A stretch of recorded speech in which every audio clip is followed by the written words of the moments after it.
What's good, YouTube? It's your boy KNeutron back here together with another crazy videos. So as y'all know, right now we're really waiting. We're waiting. We are absolutely waiting for an amazing MMO to come out and blow us all away. No bap, no bap. Like I've been looking at Black Desert, I ain't gonna lie. I didn't die within the first 3 days of me playing the game. I thought it was too easy, me personally. Elder Scrolls Online, the combat wasn't there. World of Warcraft, man. Do I even have to say anything about that? Final Fantasy 14 is probably the only one that has my attention right now, but the combat can't get me held into the game superficially, you know what I mean? But, you know, Ashes of Creation has been looking fire. So we're going to react to this video as to this is why you'll be addicted to Ashes of Creations. Don't forget to like, comment, subscribe. It's your boy KNeutron. Let's get to reacting, baby. Hey, what up, boys? So I made an interesting observation during this month's livestream towards the end of the showcase as the team were plowing through them innocent goblins. And it made me think to myself, what type of MMO is Ashes of Creation trying to be? The questing system seems to be all over the place, or more accurately, designed specifically to cover a wide variety of playstyles. So today, let's discuss questing. I think that's good. I think that's really good because current MMOs right now, their questing is like very samey. A lot of their quests follow the same format, the same kill this many goblins, do this, go talk to her. After you go talk to her, go kill them. After you go kill them, come back to her, bring her their bones. After you bring her their bones, she's gonna fry them up, make a bone armor for that. Once you go fight them with the bone armor, you gotta go kill another pack of them. You know what I'm saying? It's just like, bro, what? Can I have something like this going you know what I mean? Like, I don't know. Hope Ashes of Creation fulfills that MMORPG fantasy. But before we get into that, our beautiful patrons and coped out the wazoo Twitch subs and I would love for you to grab yourself. Why am I just not noticing? Those are all pizza boxes and Pepsi Cola in his background. I don't think this guy's liver will last very long, or his stomach. I don't know. Super Kyola, because I feel like over the last 10 to 15 years, quests have genuinely fallen out of favor, and there's only really a couple of MMOs left that still offer a genuine, fun questing experience. And hopefully, I can get you excited for what I hope Ashes of Creation leans towards as one of their core systems. The story arcs seem to be doing just that. Now, with all that bollocks out of I will say that Ashes of Creation has come a long way from when people first started seeing it being revealed, or even when Asmon first played it. I am mentioning Asmongold because I do like watching his videos. When he first started playing it, this game has definitely come a long way, so I will give it that. But as far as doing things differently than most MMOs do, we're gonna have to see it when it actually releases and early access. The way, let's begin, shall we? Okay, so the reason for this video was sparked during a discussion at my shameless plug over at twitch.tv/Narcoverse, where the quest in this area seems to be designed in a very deliberate way. When Steven and the team entered Oakenbane Keep during this stage of Miraleth's story arc, it had 6 predetermined bosses, or at least they're the ones that we saw, and 5 of them dropped one unique item each. These items were of particular interest as they had a handful of interesting properties to them. 1, they were soul-bound, so you cannot trade them. 2, they only dropped for 1 of the party members each time they were slain. 3, they are not marked as quest items, despite being quest-related. And 4, they're split into 5 parts that make one whole.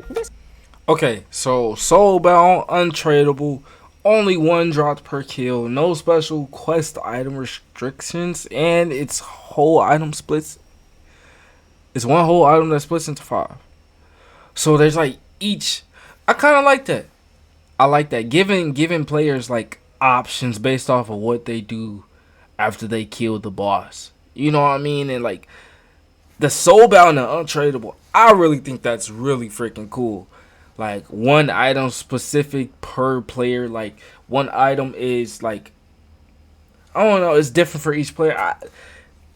I don't know. I want to see some how they interesting develop it. implications for the way Intrepid are designing these particular story arc areas. With the current design, the quest seems to be set up in a way that intends for a group to clear around the zone in a circular pattern, Right. carrying out each of these bosses once for every member of your group. Ah. This, in MMORPG terms, is called a rotation, and is usually used in games like BDO, Lineage 2, or Arcade. For example, if you rotate round and kill each boss 4 times, you will collect enough pieces for each party member, course, allowing right, you yeah. all to hand in that fully assembled toy soldier. That means this is actually a cleverly designed way to teach players unfamiliar with the grinding gameplay loop that grinding is a perfectly reasonable way to play.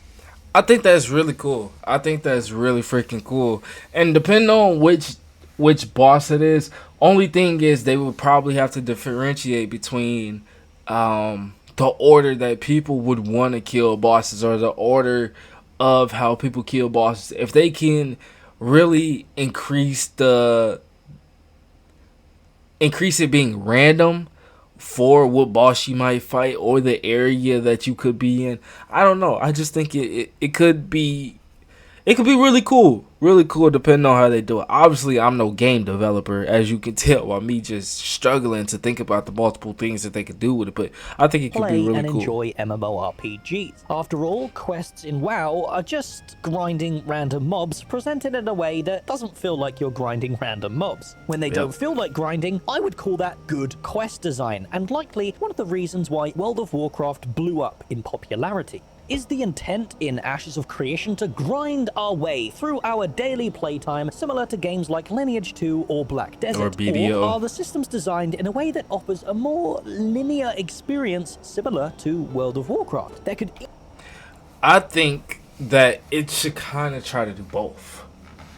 Just because the grinding, a lot of casual players will be doing mainly that. But the linear, the story, the lore, I really feel like the players that actually want to dive into said game or dive into the game and the story of the game, definitely gonna want that. So however way that they can do so, do even it. be a third option that makes the game feel very similar to Guild Wars 2, Guild Wars 2, encouraging yep. exploration and being immersed in dynamic events that spawn due to player agency. It's all very... And that is so freaking cool. That is so freaking cool. Just being able to just explore the world, and the world kind of reacts to you. You don't react to the world. The world reacts to you.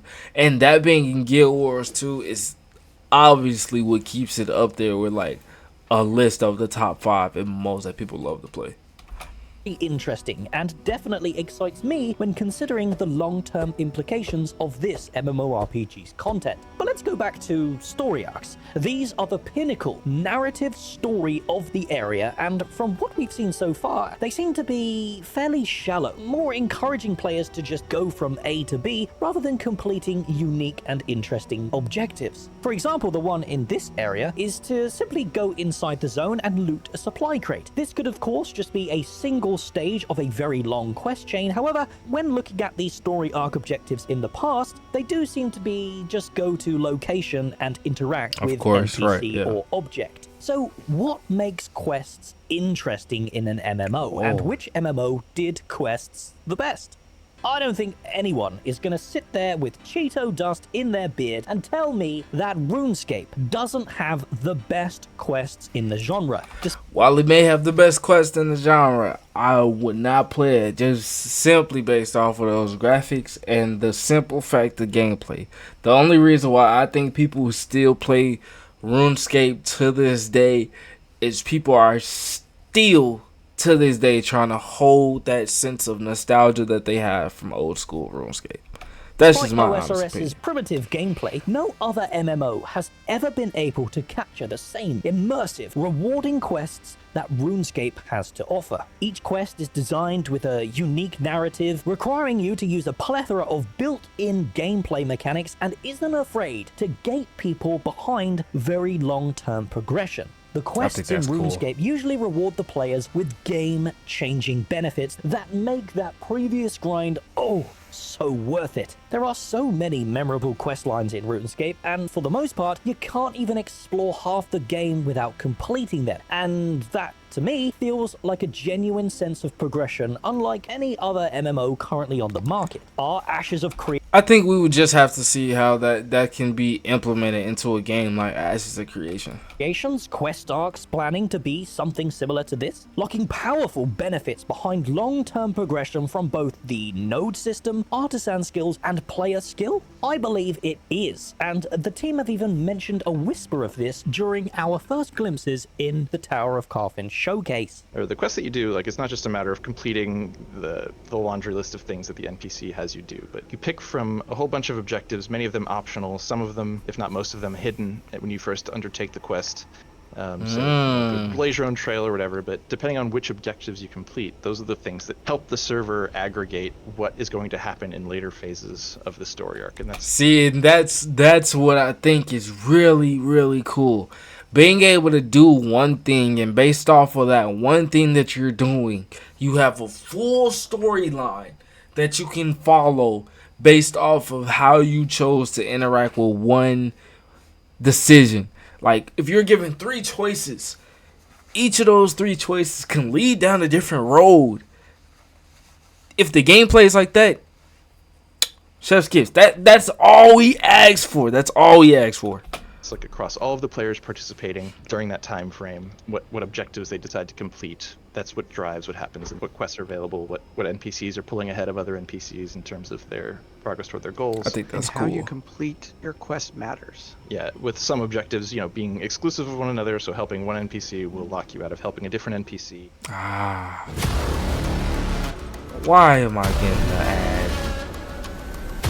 What game is this? The ability to wield blood magic might be seen in some storylines. We'll see. That is left to the players to experience and discover. If we are able to unlock certain abilities based off of certain interactions with storylines, chef's kiss.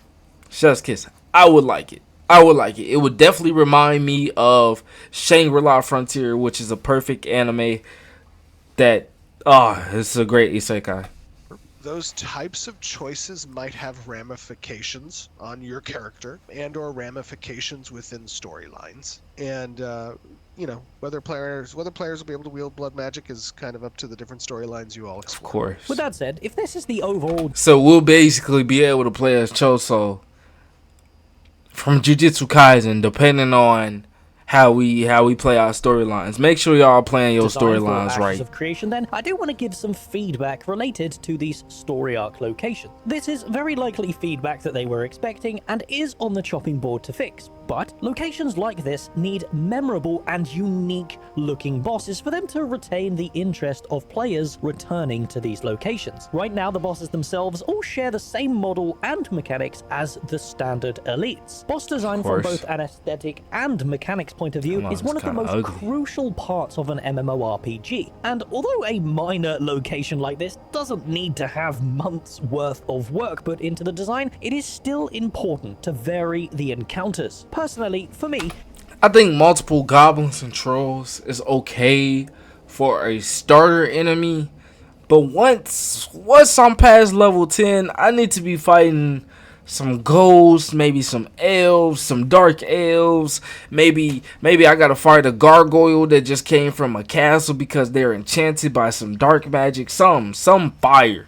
You know what I mean? We need something new, bro. We need something.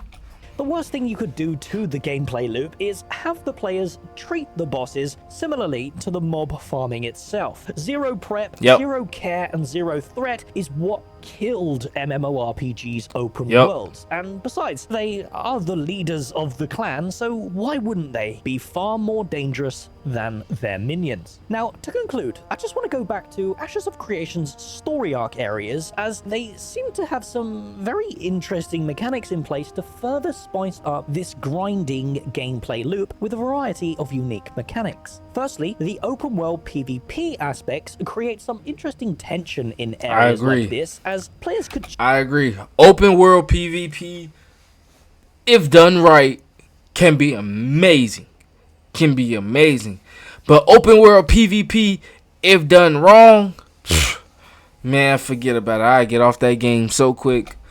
choose to be hostile or work together to complete these quests. This further plays into the social elements where players could recognize you from your node and then may even want to group with you, as together you will progress your node faster. After all, See, I think that'll be pretty cool, is players being able to have their own sense of recognition based off if they're a part of a certain guild or if they're a part of a certain clan, or even like just trying to bring that social aspect back into MMOs. Kind of like okay, here goes me freeball.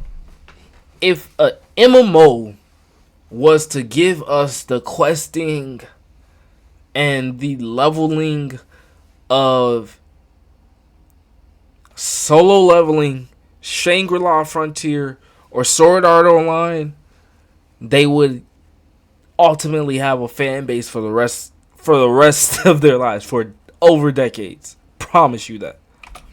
both there to grind anyway, so why not do it together? You know, like an actual MMORPG. In Agreed. addition to this, the loot that drops in this area is designed in a very interesting way too. For those of you unaware, Ashes of Creation is using a unique bag system that prevents players from gathering large amounts of crafting materials at once. I noticed that the trash items that are dropping from these mobs are labeled as materials, and therefore are subject to the limits of your bag space. Glint also drops regularly from these mobs and are also subject to fitting into your material bags. However, the interesting part of this whole design is that these items can be dropped on death, and therefore put further tension onto the PvP elements of this open world. Now that's cool. Items dropping on death, that's cool. That kind of reminds me of souls dropping in Elden Ring after death.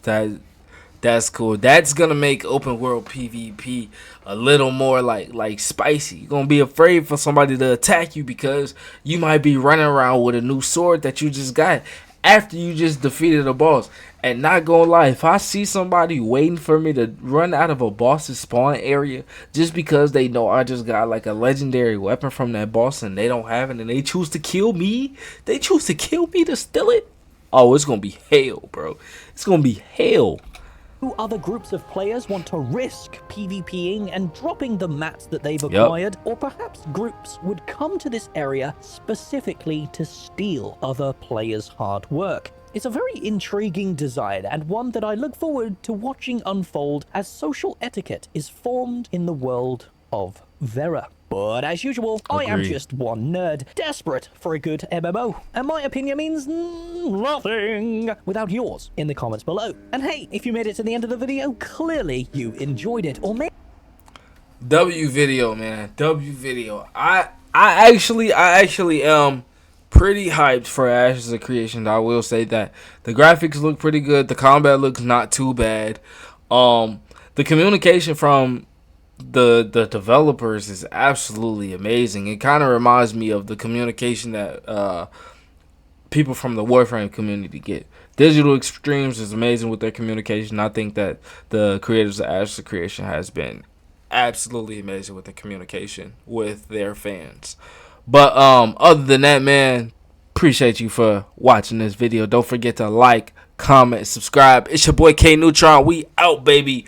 Go!